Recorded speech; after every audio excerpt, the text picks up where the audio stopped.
Здравейте! В най-новото издание на Светът на конете ще ви представим олимпийската дисциплина обездка.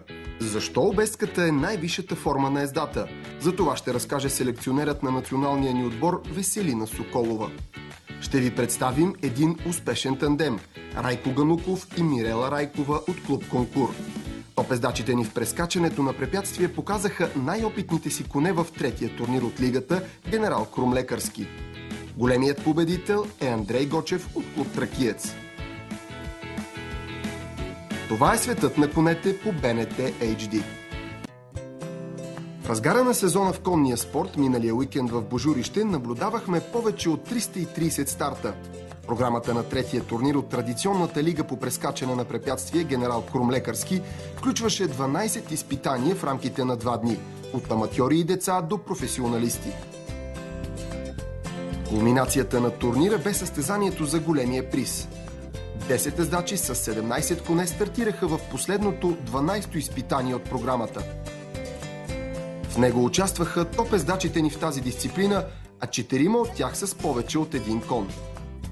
Ивайло Бонев се представи с 4, Ангел Няголов стартира с 3 коня, Стоян Китаровски и Антон Дацински с по 2. Основният паркур с височина на препятствията до 145 см завършиха 15 коне, а 6 от тях се класираха за баража за излъчване на победителя. С чиста езда и в контролното време това сториха Ангел Няголов с конете си Касучи и Казино Роял, Ивайло Бонев с Амейзинг, Андрей Гочев и Балофина, Стоян Китаровски в тандем с Людовик и Антон Дацински с Бамби.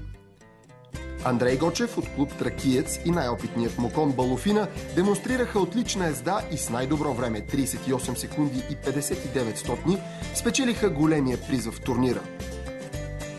Втори останаха Ивайло Бонев и Амейзинг, които също показаха безгрешна езда, но с по-слабо време от победителите.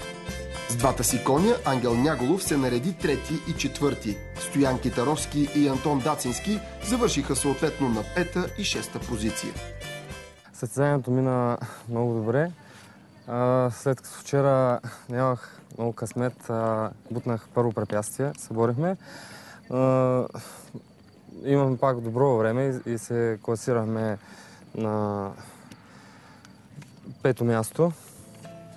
Но днес бяхме по-мобилизирани и двамата и скочихме чист паркур и най-бърз бараж с 3 секунди. Бяхме по-бързи от втория. Рискувах в завоите и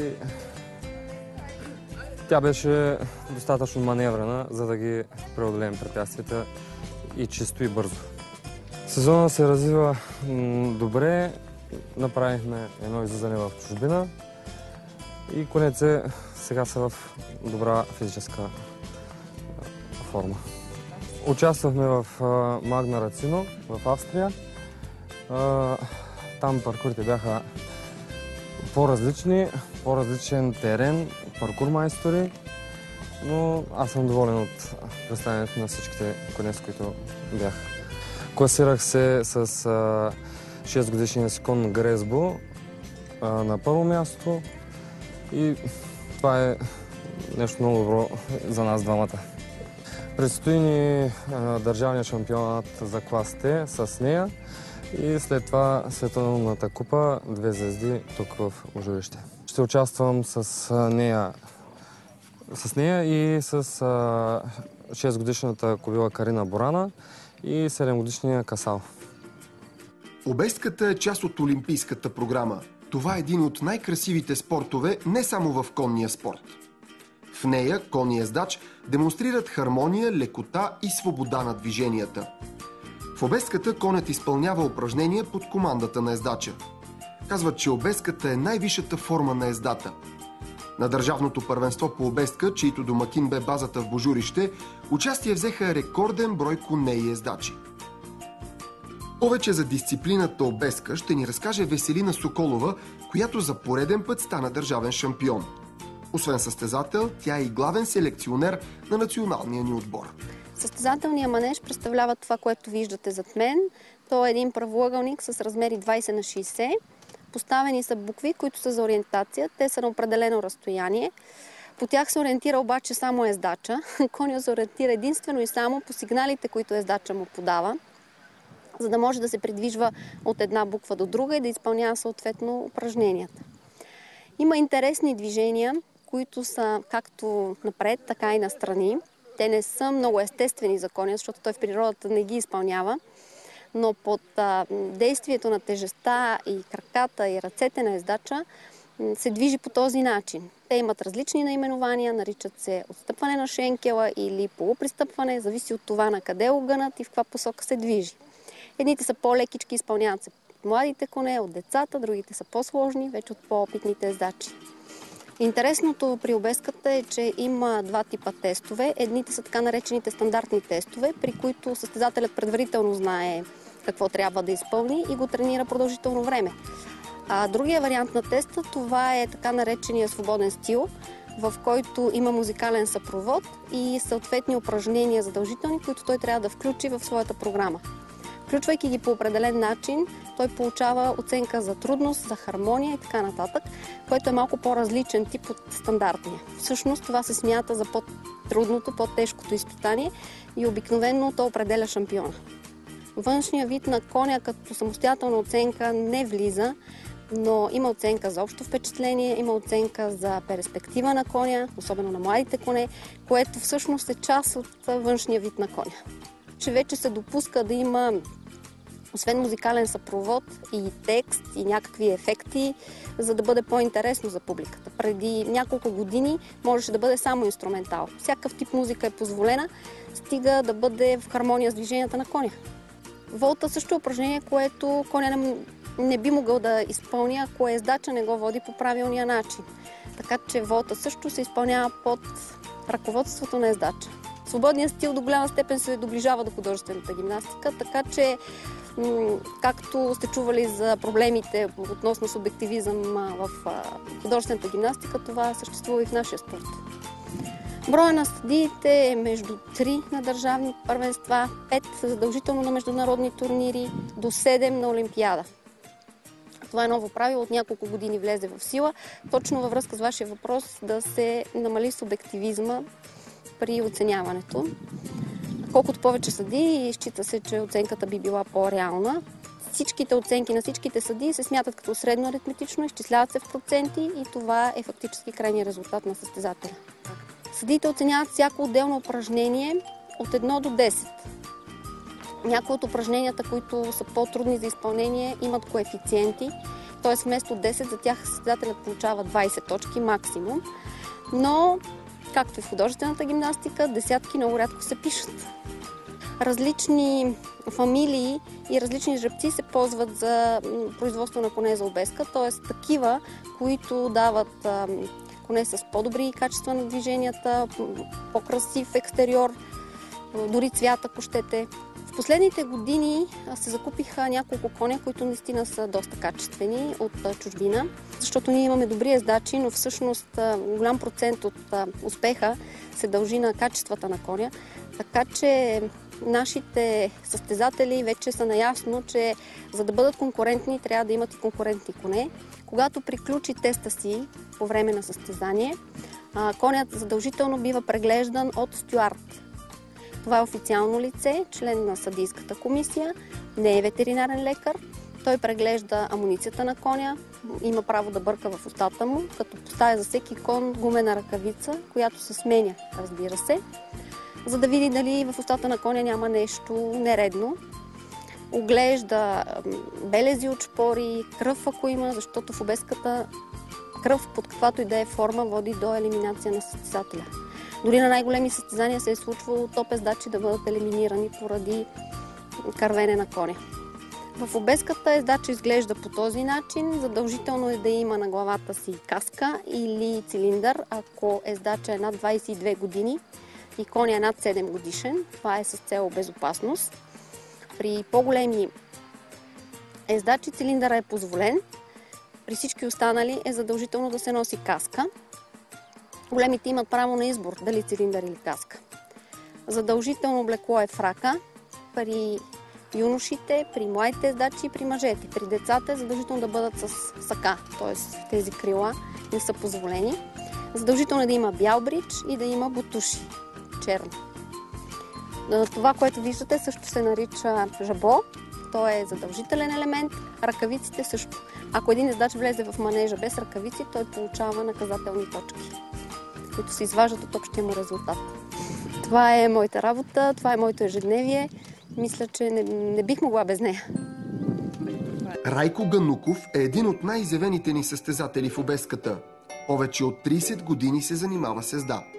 Балкански шампион с най-добрият си кон Амброзия през 2015 година. На държавното първенство този месец той се класира на второ място. Райко Гануков съчетава успешно състезателната си кариера с треньорската. Инструктор е и в конна база Ниеса в град Ихтиман. Минал съм през всички класически дисциплини, всестранна езда, прескачане, сега обеска. Оказва се, че обеската е моята дисциплина. Преди да започна да се занимавам системно с обеска, никога не съм си мислил, че това ще се случи. По простата причина мислех, че няма толкова адреналин в нея. Но като почнах така, по стечение на обстоятелствата всъщност започнах да се занимавам с обеска по-задълбочено. И видях, че съвсем не е така, въпреки че ми личи така отстрани. Но наистина има много адреналин и интересно, особено когато се получават нещата. Процесът в никакъв случай не е кратък. Трябва много труд, много повторения. Купил Амброзия. От доста време сме тандем вече и до някъде така спокойно вървят нещата, просто защото тя е също така вече много рутинирана. Разбира се, грешки винаги се допускат. Източно българска порода е леко така облагородено, вкарана е малко така по-благородна кръв, но всъщност си е наша порода кон. Другия кон Дантес също е малко по-суров, също се състезава в така най-високия клас обеска. Сега, ако работим правилно, надявам се до година с него вече да имаме така повече успехи. С Кобил Амброзия на Балканията през 2015 година в Истанбул, Турция. Станахме балкански шампиони, разбира се, бях радостен от този факт. И това е показателно и за моята работа до сега. В момента работя с две момичета, Мирела Райкова и Магдалена Георгиева. Те са ми състезателки в момента. Работи с деца, но още не са готови да ги покажем. При първа възможност ще направим това нещо. Винаги казвам на състезателите си, наслаждайте се на малките успехи, на дребните детайли, които постигате. На тяхна основа ще дойдат и по-големите. Но никога веднага. Винаги с много труд и фактора време не е за пренебрегване. При юношите безапелационен победител е възпитаничката на Райко Гануков Мирела Райкова. Заедно с новия си кон Бруклин, който показва отлични качества в обеската, талантливата ездачка на клуб Конкурс спечели тестовете и в трите състезателни дни. Преди седмица Мирела Райкова и Бруклин завоюваха 1 първо и 2 втори места на международния турнир в Истанбул.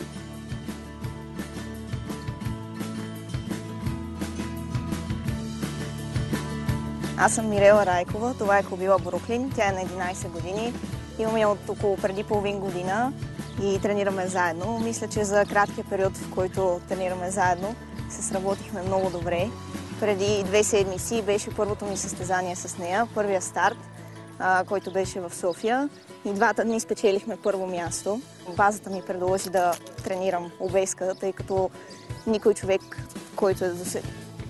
никой човек дошъл до сега на базата не е проявил интерес да тренира тази дисциплина и аз реших да опитам, защото ми се стори нещо интересно и различно от скачането, което правят всички. И нещата се получиха. Първоначално базата ми предложи кон, с който тренирах. Постигнахме добри резултати и след това семейството ми взе решение да ми купят Бруклин. И сега продължавам напред. Всъщност, след като прекарах 1 година на тази база, установих, че конете са едни прекрасни създания. Те са като приятели на човека, даже бих казала на моменти много по-добри. Възпитават те, учат те на много нови неща, учат те на това да не си нервен, да си издържаш нервите, да говориш с тях, защото те са като хората, разбират абсолютно всичко като нас. Чувствам се свободна, когато дойда тук, наистина забравям за времето и въобще всички проблеми в ежедневието и училище, които имам. И мисля, че мога да се отпусна и просто да бъда себе си. Гледайте Светът на конете следващата събота отново от 9 часа и 15 минути, когато ще разберете кой е държавният ни шампион по прескачане. Домакин на първенството този уикенд е конна база Тракиец в Житница.